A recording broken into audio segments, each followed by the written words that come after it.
ओम शांति। आज 21 सितंबर 2024 आज की साकार मुरली के अनमोल मधुर महावाक्य सुनेंगे। मीठे मीठे बाबा के मीठे बच्चे, बाप कल्प कल्प आकर तुम बच्चों को अपना परिचय देते हैं। बाप कल्प कल्प आकर तुम बच्चों को अपना परिचय देते हैं। तुम्हें भी सबको बाप का यथार्थ परिचय देना है। आज की मुरली का प्रश्न है, बच्चों के किस प्रश्न को सुनकर बाप भी वंडर खाते हैं?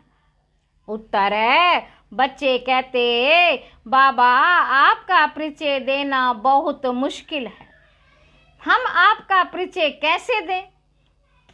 ये प्रश्न सुनकर बाप को भी वंडर लगता है। जब तुम्हें बाप ने अपना परिचय दिया है तो तुम भी दूसरों को दे सकते हो, इसमें मुश्किलात की बात ही नहीं। बाबा कहते, तुम भी दूसरों को दे सकते हो, इसमें मुश्किलात की बात ही नहीं, ये तो बहुत सहज है। हम सब आत्माएं निराकार हैं, तो जरूर उनका बाप भी निराकार होगा। ओम शांति। मीठे मीठे रूहानी बच्चे समझते हैं बेहद के बाप पास बैठे हैं, बेहद के बाप पास बैठे हैं। ये भी जानते हैं बेहद का बाप इस रथ पर ही आते हैं। जब बाप दादा कहते, ये तो जानते हैं कि शिव बाबा है और वह इस रथ पर बैठा है, अपना परिचय दे रहे हैं। बच्चे जानते हैं वह बाबा है। बाबा मत देते हैं कि रूहानी बाप को याद करो तो पाप भस्म हो जाए, जिसको योग अग्नि कहते हैं। अभी तुम बाप को पहचानते हो तो ऐसे कभी थोड़े ही कहेंगे कि बाप का परिचय दूसरे को कैसे दूं? तुमको भी बाप के बेहद के बाप का परिचय है तो जरूर दे भी सकते हो। परिचय कैसे दें, यह तो प्रश्न ही नहीं उठ सकता। जैसे तुमने बाप को जाना है वैसे तुम कह सकते हो कि हम आत्माओं का बाप तो एक ही है, इसमें मूंझने की दरकार ही नहीं रहती। कोई कहते, बाबा आपका परिचय देना बड़ा मुश्किल होता। अरे बाप का परिचय देना है, इसमें तो मुश्किलात की कोई बात ही नहीं। जानवर भी इशारे से समझ जाते हैं कि मैं फलाने का बच्चा हूँ। तुम भी जानते हो कि हम आत्माओं का वह बाप है, तुम भी जानते हो। हम आत्मा अभी इस शरीर में प्रवेश है। जैसे बाबा ने समझाया कि आत्मा अकाल मूरत है, ऐसे नहीं, उसका कोई रूप नहीं। बच्चों ने पहचाना है, बिल्कुल सिंपल बात है। आत्माओं का एक ही निराकार बाप है। हम सब आत्माएं भाई भाई हैं, बाप की संतान है। बाप से हमको वर्षा मिलता है, ये भी जानते हैं। ऐसा कोई बच्चा इस दुनिया में नहीं होगा जो बाप को और उसकी रचना को ना जानता हो। बाप के पास क्या प्रॉपर्टी है वह सब जानते हैं। यह है ही आत्मा और परमात्मा का मेला, यह कल्याणकारी मेला है। बाप है ही कल्याणकारी, बहुत कल्याण करते। बाप को पहचानने से समझते हो बेहद के बाप से हमको बेहद का वर्षा मिलता है। वह जो सन्यासी गुरु होते हैं उनके शिष्यों को गुरु के वर्षे का मालूम नहीं रहता। गुरु के पास क्या मिल्कियत है, यह कोई शिष्य मुश्किल जानते होंगे। तुम्हारी बुद्धि में तो है वह शिव बाबा है, मलकियत भी बाबा के पास होती है। बच्चे जानते हैं बेहद के बाप के पास मलकियत है, विश्व की बादशाही, स्वर्ग। ये बातें सिवाय तुम बच्चों के और कोई की बुद्धि में नहीं है। लौकिक बाप के पास क्या मलकियत है, वह उनके बच्चे ही जानते। अभी तुम कहेंगे हम जीते जी पारलौकिक बाप के बने हैं, उनसे तो क्या मिलता है, वह भी जानते हैं। हम पहले शूद्र कुल में थे, अभी ब्राह्मण कुल में आ गए। यह नॉलेज है कि बाबा इस ब्रह्मा तन में आते हैं। इनको प्रजापिता ब्रह्मा कहा जाता है। वे शिव तो है सब आत्माओं का फादर। इनको प्रजापिता ब्रह्मा को ग्रेट ग्रेट ग्रैंड फादर कहते हैं। अब हम इनके बच्चे बने हैं। शिव बाबा के लिए तो कहते वह हाजिरा हजूर है, जानी जानन हार है। ये भी अब तुम समझते हो कि वह कैसे रचना के आदि मध्य अंत की नॉलेज देते हैं। वह सब आत्माओं का बाप है। उनका नाम रूप से न्यारा कहना तो झूठ है। उनका नाम रूप भी याद है, रात्रि भी मनाते हैं। जयंती तो मनुष्यों की होती है, शिव बाबा की रात्रि कहेंगे। बच्चे समझते हैं रात्रि किसको कहा जाता है। रात में घोर अंधियारा हो जाता है, अज्ञान अंधियारा है ना। बाबा कहते ज्ञान अंधियारा है ना, ज्ञान सूर्य प्रगटा, ज्ञान अंधेर विनाश। अभी भी गाते हैं परंतु अर्थ कुछ नहीं समझते। सूर्य कौन है, कब प्रगटा, कुछ नहीं समझते।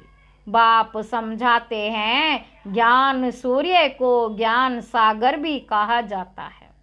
बेहद का बाप ज्ञान का सागर है। सन्यासी, गुरु, गोसाई आदि अपने को शास्त्रों की अथॉरिटी समझते हैं। वह सब है भक्ति। बहुत वेद शास्त्र पढ़कर विद्वान होते हैं तो बाप रूहानी बच्चों को बैठ समझाते हैं। इनको कहा जाता है आत्मा और परमात्मा का मेला। तुम समझते हो बाप इस रथ में आए हैं, इस मिलन को ही मेला कहते हैं। जब हम घर जाते हैं तो वह भी मेला है। यहाँ बाप खुद बैठ पढ़ाते हैं। वह फादर भी है, टीचर भी है। ये एक ही पॉइंट अच्छी रीति धारण करो, भूलो मत। अब बाप तो है निराकार, उनको अपना शरीर नहीं है तो जरूर लेना पड़े। तो खुद कहते हैं मैं प्रकृति का आधार लेता हूँ, नहीं तो बोलूं कैसे। शरीर बिगड़ तो बोलना होता नहीं। तो बाप इस तन में आते हैं, इनका नाम रखा है ब्रह्मा। हम भी शूद्र से ब्राह्मण बने तो नाम बदलना ही चाहिए। नाम तो तुम्हारे रखे थे परंतु उसमें भी अभी देखो तो कई हैं ही नहीं, इसलिए ब्राह्मणों की माला नहीं होती। भक्त माला और रुद्र माला गाई हुई है, ब्राह्मणों की माला नहीं होती। विष्णु की माला होती है। विष्णु की माला तो चली आई है सूक्ष्म वतन में। विष्णु को 4 भुजा वाला दिखाया है, 2 भुजा लक्ष्मी की, 2 भुजा नारायण की। बाप समझाते हैं मैं धोबी हूँ। बाप क्या समझा रहे हैं कि मैं धोबी हूँ, मैं योग बल से तुम आत्माओं को शुद्ध बनाता हूँ। फिर भी तुम विकार में जाकर अपना श्रृंगार ही गंवा देते हो। बाप आते हैं सबको शुद्र बनाने, आत्माओं को आकर सिखलाते हैं। तो सिखलाने वाला जरूर यहाँ चाहिए ना। पुकारते भी हैं आकर पावन बनाओ। कपड़ा भी मैला होता है तो उनको धोकर शुद्ध बनाया जाता है। बाबा कहते तुम भी पुकारते हो है पतित पावन बाबा, आकर पावन बनाओ। आत्मा पावन बने तो शरीर भी पावन मिले। तो पहली मूल बात होती है बाप का परिचय देना। बाप का परिचय कैसे दें, यह तो प्रश्न ही नहीं पूछ सकते। तुमको भी बाप ने परिचय दिया तब तो तुम आए हो ना, बाप पास आते हो। बाप कहाँ है पूछ रहे हैं। इस रथ में। यह है अकाल तख्त। तुम आत्मा भी अकाल मूरा, तो ये सब तुम्हारे तख्त हैं जिस पर तुम आत्माएं विराजमान हो। वह तो अकाल तख्त जड़ हो गया ना, तुम जानते हो मैं अकाल मूर्त अर्थात निराकार, जिसका साकार रूप नहीं। मैं आत्मा विनाशी हूँ, कब विनाश हो ना सके, कब विनाश हो ना सके। एक शरीर छोड़ दूसरा लेता हूँ, मुझ आत्मा का पार्ट अविनाशी नूंधा हुआ है। आज से 5000 वर्ष पहले भी हमारा ऐसे ही पाठ शुरू हुआ था। वन संवत से हम यहाँ पाठ बजाने घर से आते हैं। यह है ही 5000 वर्ष का चक्र। वह तो लाखों वर्ष कह देते, इसलिए थोड़े वर्षों का विचार में नहीं आता। तो बच्चे ऐसा कभी कह नहीं सकते कि हम बाप का परिचय किसको दें। ऐसे ऐसे प्रश्न पूछते हैं तो वंडर लगता है। अरे तुम बाप के बने हो, फिर बाप का परिचय क्यों नहीं दे सकते हो? हम सब आत्माएं हैं, वह हमारा बाबा है, सर्व की सदगति करते हैं। सदगति कब करेंगे ये भी तुमको अभी पता पड़ा है। कल्प कल्प कल्प के संगम युग पर आकर सर्व की सदगति करेंगे। वह तो समझते हैं अभी 40,000 वर्ष पड़े हैं और पहले से ही कह देते हैं नाम रूप से न्यारा। अब नाम रूप से न्यारी कोई चीज थोड़े ही होती है। पत्थर भीतर का भी नाम है ना। तो बाप कहते, मीठे मीठे बच्चों, तुम आए हो बेहद के बाप के पास। बाप भी जानते हैं कितने ढेर बच्चे हैं। बच्चों को अभी हद और बेहद से भी प्यार जाना है। बच्चों को अभी हद और बेहद से भी पार जाना है। सब बच्चों को देखते हैं, जानते हैं, इन सब को मैं लेने लिए आया हूँ। सतयुग में तो बहुत थोड़े होंगे, कितना क्लियर है, इसलिए चित्रों पर समझाया जाता है। नॉलेज तो बिल्कुल इजी है, बाकी याद की यात्रा में टाइम लगता है। ऐसे बाप को तो कभी भूलना नहीं चाहिए। बाप कहते हैं मामे कम याद करो तो पावन बन जाएंगे। मैं आता ही हूँ पतित से पावन बनाने।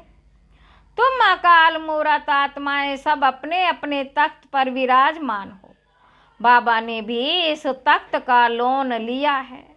इस भाग्यशाली रथ में बाप प्रवेश करते। कोई कहते परमात्मा का नाम रूप नहीं है, ये तो हो ही नहीं सकता। कोई कहते परमात्मा का नाम रूप ही नहीं है, ये तो हो ही नहीं सकता। उनको पुकारते हैं, महिमा गाते हैं तो जरूर कोई चीज है ना। तमो प्रधान होने कारण कुछ भी समझते नहीं। बाप समझाते हैं, मीठे मीठे बच्चे, इतनी 84 लाख योनियां तो कोई होती नहीं है ही 84 जन्म। पुनर्जन्म भी सबका होगा, ऐसे थोड़े ही ब्रह्मा में जाकर लीन होंगे, वहाँ मोक्ष को पाएंगे। यह तो बना बनाया ड्रामा है, एक भी कम जास्ती नहीं हो सकता। इस अनादि अविनाशी ड्रामा से ही फिर छोटे छोटे ड्रामा व नाटक बनाते हैं। वह है विनाशी। अभी तुम बच्चे बेहद में खड़े हो। तुम बच्चों को यह नॉलेज मिली हुई है, हमने जैसे 84 जन्म लिए। अभी बाप ने बताया, आगे किसी को पता ही नहीं था। ऋषि मुनि भी कहते थे हम नहीं जानते हैं। बाप आते ही हैं संगम युग पर इस पुरानी दुनिया को चेंज करने। ब्रह्मा द्वारा नई दुनिया की स्थापना फिर से करते हैं। वह तो लाखों वर्ष कह देते, कोई बात याद भी ना आ सके। महाप्रलय भी कोई होती नहीं। बाप राजयोग सिखलाते हैं, फिर राजाई तुम पाते हो। इसमें तो संशय की कोई बात ही नहीं। तुम बच्चे जानते हो पहले नंबर में सबसे प्यारा है बाप, फिर नेक्स्ट प्यारा है श्री कृष्ण। पहले नंबर में सबसे प्यारा है बाप, फिर नेक्स्ट प्यारा है श्री कृष्ण। तुम जानते हो श्री कृष्ण है स्वर्ग का पहला प्रिंस, नंबर 1। वही फिर 84 जन्म लेते हैं, उनके ही अंतिम जन्म में मैं प्रवेश करता हूँ। अब तुमको पतित से पावन बनना है, पतित से पावन बनना है। पतित पावन बाप ही है, पानी की नदियां थोड़े ही पावन कर सकती हैं। पानी की नदियां ही थोड़े पावन कर सकती हैं। ये नदियां तो सतयुग में भी होती हैं, वहां तो पानी बहुत शुद्ध रहता है, किचड़ा आदि कुछ नहीं रहता। यहाँ तो कितना किचड़ा पड़ता रहता है। बाबा का देखा हुआ उस समय तो ज्ञान ही नहीं था। अभी वंडर लगता है पानी कैसे पावन बना सकता है, पानी कैसे पावन बना सकता है। तो बाप समझाते हैं, मीठे मीठे बच्चे कभी भी मूंझो नहीं कि बाप को याद कैसे करें। अरे तुम बाप को याद नहीं कर सकते हो, वह है कुख की संतान, तुम हो एडॉप्टेड बच्चे। एडॉप्टेड बच्चों को जिस बाप से मलकियत मिलती है उसको भूल सकते हैं क्या? बेहद के बाप से बेहद की मलकियत मिलती है तो उनको भूलना थोड़े ही चाहिए। लौकिक बच्चे बाप को भूलते हैं क्या? परंतु वह माया का ओपोजिशन होता है, माया की युद्ध चलती है, सारी दुनिया कर्म क्षेत्र है। आत्मा इस शरीर में प्रवेश कर यहाँ कर्म करती है। बाप कर्म अकर्म विकर्म का राज समझाते हैं। बाप कर्म अकर्म विकर्म का राज समझाते हैं। यहाँ रावण राज्य में कर्म विकर्म बन जाते, वहां रावण राज्य ही नहीं होता तो कर्म अकर्म हो जाते हैं, विकर्म कोई होता ही नहीं। सतयुग में विकर्म कोई होता ही नहीं, ये तो बहुत सहज बात है। यहाँ रावण राज्य में कर्म विकर्म होते हैं, इसलिए विकर्मों का दंड भोगना पड़ता है। ऐसे थोड़े कहेंगे रावण अनादि है, नहीं, आधा कल्प है रावण राज्य, आधा कल्प है राम राज्य। तुम जब देवता थे तो तुम्हारे कर्म अकर्म होते थे। अब ये नॉलेज बच्चे बने हो तो फिर पढ़ाई भी पढ़नी है, बच्चे बने हो तो फिर पढ़ाई भी पढ़नी है। बस फिर तो और कोई धंधे आदि का ख्याल भी नहीं आना चाहिए। परंतु गृहस्थ व्यवहार में रहते धंधा आदि भी करने वाले हैं तो बाप कहते हैं कमल फूल समान रहो। ऐसे देवता तुम बनने वाले हो, वह निशानी विष्णु को दे दी है, क्योंकि तुमको शोभेगा नहीं, उनको शोभता है। वही विष्णु के दो रूप लक्ष्मी नारायण बनने वाले हैं, वह ही अहिंसा परमो देवी देवता धर्म। अहिंसा परमो देवी देवता धर्म। ना कोई विकार के काम कटारी होते, ना कोई लड़ाई झगड़ा आदि होता, तुम डबल अहिंसक बनते हो। सतयुग के मालिक थे, नाम ही है गोल्डन एज। कंचन दुनिया, आत्मा और काया दोनों कंचन बन जाती। कंचन काया कौन बनाते हैं? बाप। अभी तो आयरन एज है ना। अब तुम कहते हो सतयुग पास हो गया, कल सतयुग था ना, तुम राज्य करते थे, तुम नॉलेजफुल बनते हो, सब तो एक जैसे नहीं बनेंगे। अच्छा, मीठे मीठे सिक्की लधे बच्चों प्रति माता पिता बाप दादा का याद प्यार और गुड मॉर्निंग।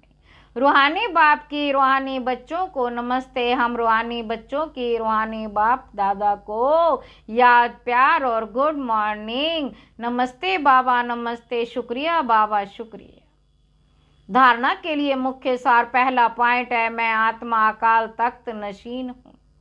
इस स्मृति में रहना है, हद और बेहद से पार जाना है, इसलिए हदों में बुद्धि नहीं फंसानी है। दूसरा पॉइंट है, बेहद बाप से बेहद की मलकियत मिलती है, इस नशे में रहना है। कर्म है कर्म विकर्म की गति को जान, विकर्मों से बचना है। पढ़ाई के समय धंधे आदि से बुद्धि निकाल लेनी है। वरदान है, श्रीमत की लगाम को टाइट कर, श्रीमत की लगाम को टाइट कर। मन को वश करने वाले बालक सो मालिक भव। दुनिया वाले कहते हैं मन घोड़ा है जो बहुत तेज भागता है, लेकिन आपका मन इधर उधर भाग नहीं सकता, क्योंकि श्रीमत का लगाम मजबूत है। जब मन बुद्धि साइड सीन हो, साइड सीन को देखने में लग जाती है तो लगाम ढीला होने से मन चंचल होता है। इसलिए जब भी कोई बात हो, मन चंचल हो तो श्रीमत का लगाम टाइट करो, तो मंजिल पर पहुंच जाएंगे। बालक सो मालिक हूं इस स्मृति से, बालक सो मालिक हो इस स्मृति से, अधिकारी बन मन को अपने वश में रखो। स्लोगन है, सदा निश्चय हो कि जो हो रहा है वो भी अच्छा, और जो होने वाला है वो और भी अच्छा, तो अचल अडोल रहेंगे। ओम शांति।